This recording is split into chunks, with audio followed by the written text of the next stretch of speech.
devastation comes to California. All right, dude. Yeah, let's get out of here. Residents flee for their lives.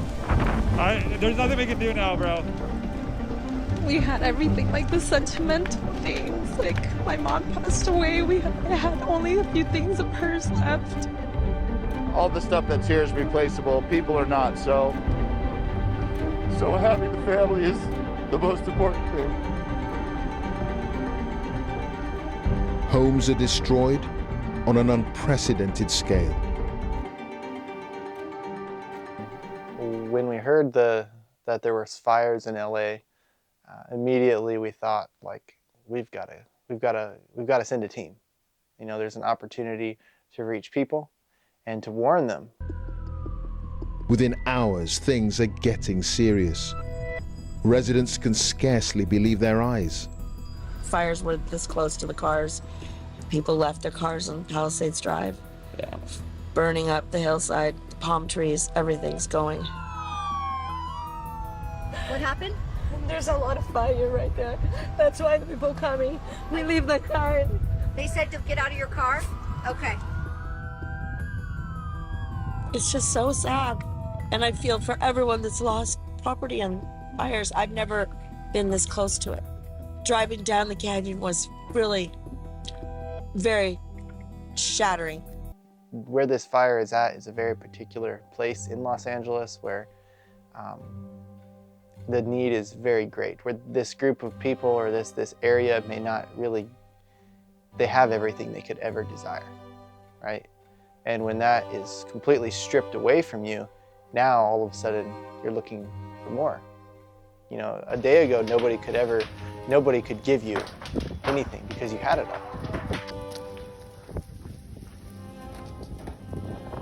So the first time we went to LA, we went for some mudslides, and this was last year. And we got to work in Beverly Hills, right up next to Taylor Swift's house, and right below Justin Bieber's house, and Paramount Pictures, the president of Paramount Pictures, and all these places that you could never walk up to these people and say, hey, we'd like to give you a great controversy.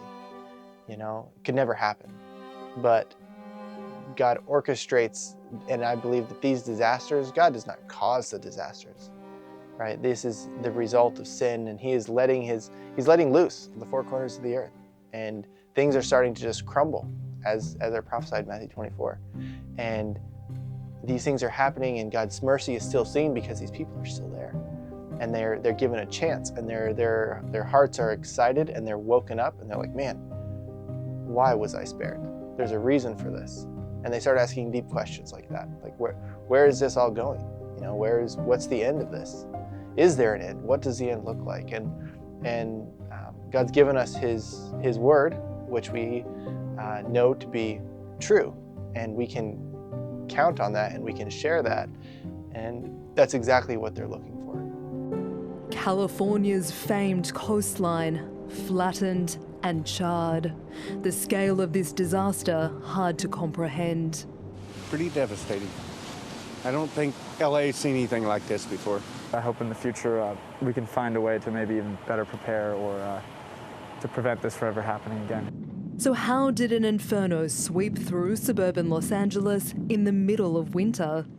The LA Fire Department says the blaze started here in this residential neighbourhood on the edge of a mountain ridgeline. It quickly spread to this expansive area, and eventually new fires broke out in other parts of the city. The fires were fuelled by a dangerous wind event which brought hot hurricane-force gales. Those gusts fanned flames that firefighters couldn't control.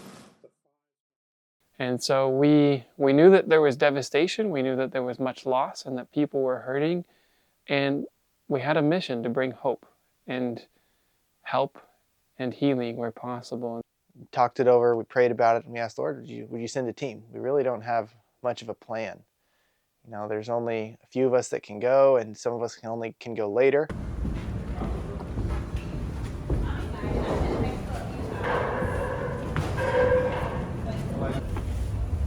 Is he wearing the same coat? Same coat. Yeah. Same coat. U.S. Field Marshal. Yeah. Gotta glow track. Gotta glow track.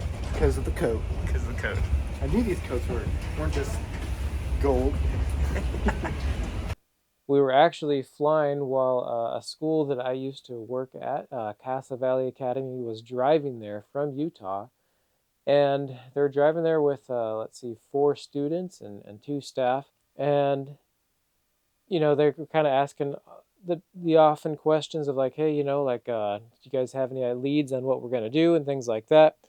And we'd been through this before, so they knew that we often didn't have those answers at the start.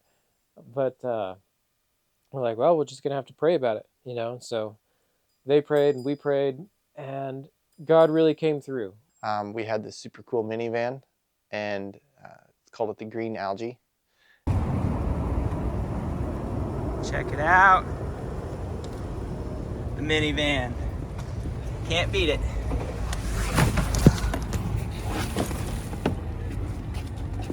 So we just came back today to pick up Dylan and Brock as they join us here in LA on this response to the fires. And they're like, hey, are you guys a rescue team? We're like, yeah, we're here to help out. And they're like, oh, really? And so we kind of talked about that. She's like, well, I should give you guys a free upgrade. And we were like, really? Well, what would that look like? Because we already have a pretty big vehicle. We have a minivan. And she's like, well, you know, you could get like a Chevy Suburban. That'd be even better. And I was like, that is kind of nice. But then Bailey's like, yeah, but this minivan gets great gas mileage. Such a soccer mom. So Bailey's basically swooning over this Toyota minivan. I kind of am too. The color. So Dylan doesn't like the green color, but anyways, it's awesome. Okay, we're like, well, maybe we'll just stay with the minivan. She's like, okay, well, that's all right. She's like, I'll just take 2 days off of your rental fee. And I was like, really? You do that? I was like, is this for real? She's like, yeah. So our price went from like about $700 to $500 and something. Yeah. And just like, Brock asked, is this like the miracle of the sun going backwards in the days of Hezekiah? And I was like, it's pretty much that, almost that level, not almost.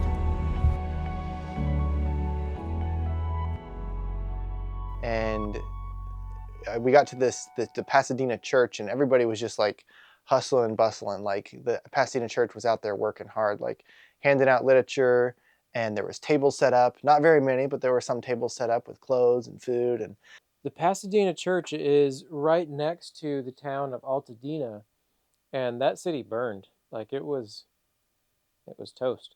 It was sad. And so they have a center of influence right next to an area that really needs their help. So they had set up tables, and they had started to give away supplies. We call those pods, points of distribution. And the little old church ladies and others were there with smiles on their faces, giving just the most simple things away.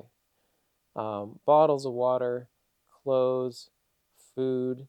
And I don't know where the supplies came from. I know that as we were there running the pod with the students of Casa Valley Academy, that people would come and drop off supplies too. So it was kind of like every time we'd get low, God would just orchestrate it where another, just carload of private, citizens would just come and just bring us the things that we need, right?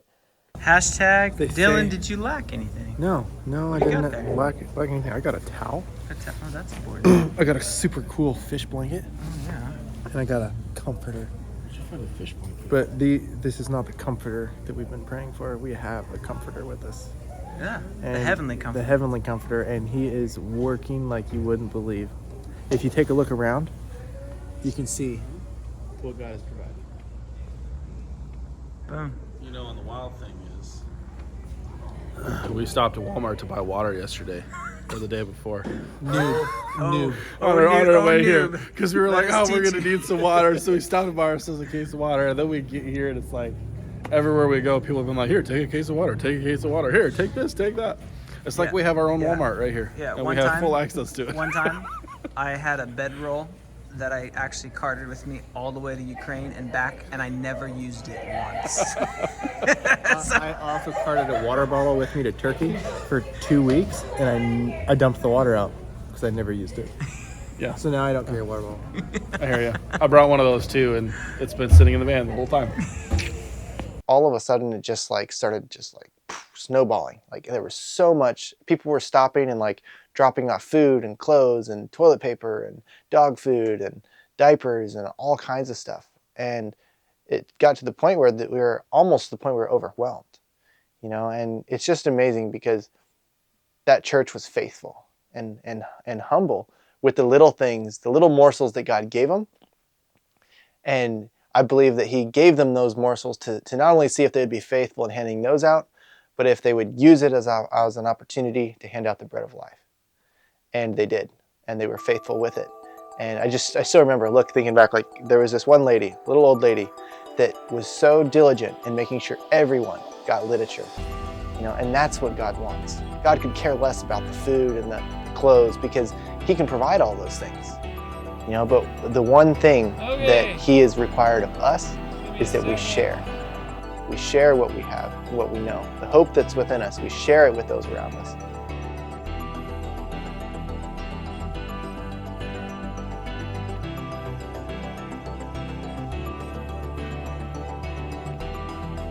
It's pretty wild, like seeing how devastated people are and stuff. But it's still crazy to see. Most people have a good attitude, and just it's been amazing being able to witness to them and be a blessing to others.